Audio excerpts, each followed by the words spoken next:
Wagwan. So you don't need expensive gear to grow from seed. In this video, I'm breaking down every supply option, from fancy seed trays to vegetable containers to fruit containers to plastic cups, everything. So you can start right now with what you have. Ready?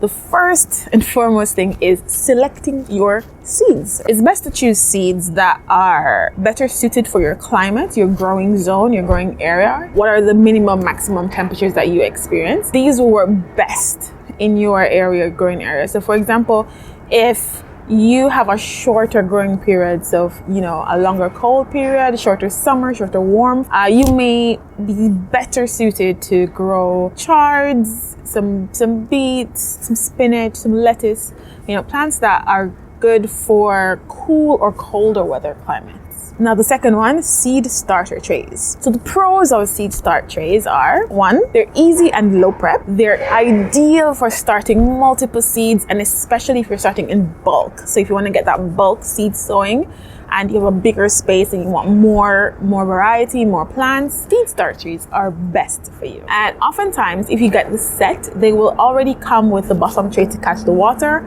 and a plastic humidity dome that is a complete germination set to give you the best results for starting your seeds.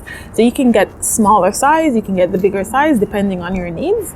That's okay. Listen, don't mind that it's a little bit crashed. It's very a little flimsy, and yeah, just ignore the dent, okay? But it works. Okay.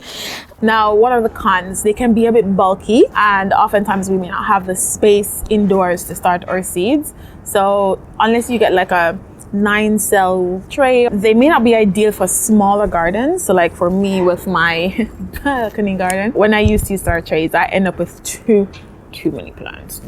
Too many plants, okay? Too many plants. And of course, some of these kits can be expensive if you buy the set. But if you buy one seed starting tray, like in Japan, it's like less than 200 yen for one big thing that holds 78 trays. So now, if you don't want to get, the bigger trays or seed starting trays, you can upcycle your own trays. So for example, if you have like a vegetable tray or fruits tray and it comes with a lid, you can repurpose that or upcycle, reuse that. This actually had tomatoes in it and it comes with the holes pre-punched, so I'm just gonna flip it and use it.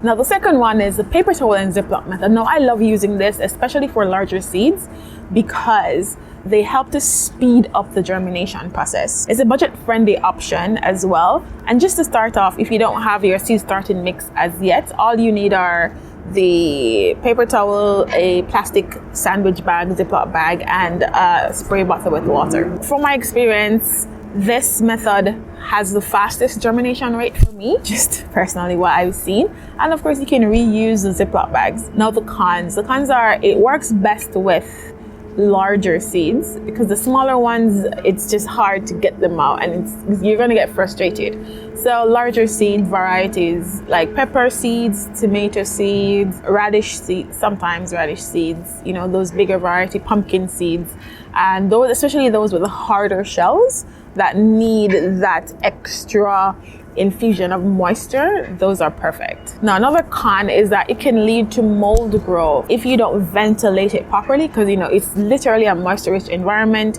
with heat and water moisture trapped inside. So if you don't ventilate it properly, you will end up having mold growth that will destroy your seeds and end up with seed rot. And sometimes if you're like me and you end up forgetting that, hey, I planted some seeds in some paper towels, and you forget them. If they germinate and they end up starting to push out leaves, and the roots get too long, they end up getting stuck to the paper towel. And if you don't want the paper towel to get in your soil, that can be a hassle trying to get the roots out. But you can just cut around it and just plant the paper towel because it's biodegradable. Hopefully it's biodegradable. You can also use plastic cups with covers. They're great for small gardens, small spaces, balcony gardens. The lids that come with it create a humidity dome for you already, so you don't have to buy an extra dome, and that helps to create the greenhouse effect to speed up germination. And it's also budget friendly. So for me in Japan, I bought a set of the small ones, 14 in one, with the bottom and the lids in one container for 100 yen. Well, 108 yen with tax. And the bigger variety, 7 in the pack for the same price, you know, the 100 yen store. If you can find a dollar store or their cheaper varieties wherever you're from, you can try to find those and use them to grow. And of course, they're food safe. So they're already made for food. They're reusable, recyclable, and you can keep using them over and over. Now the cons, you will of course need to prep the containers and, you know, cut out holes in the bottom to create those drainage holes. So unlike the seed starting tray that already has the holes pre-made for you, with this you're going to have to cut your own holes out and, you know, prepare your container. Now you can also use just regular plastic cups and, you know, a cling wrap to use your seeds. Now the pros of this, of course, it's super budget friendly, and like the plastic cups with lids, they're recyclable and reusable, and they're food safe. The cons is it's a lot of plastic. It's like plastic on top of plastic on top of plastic, and you know, and we want to be very, you know, conscious of the environment. But the pro is that you can reuse and recycle these products. And let's not forget our trusty seed starting soil. Okay, it's heavy. Some extra supplies that you'll need: some water, a scissors, a spray bottle with water, and your seed starter mix. Comment below, which method do you usually use to start your seeds?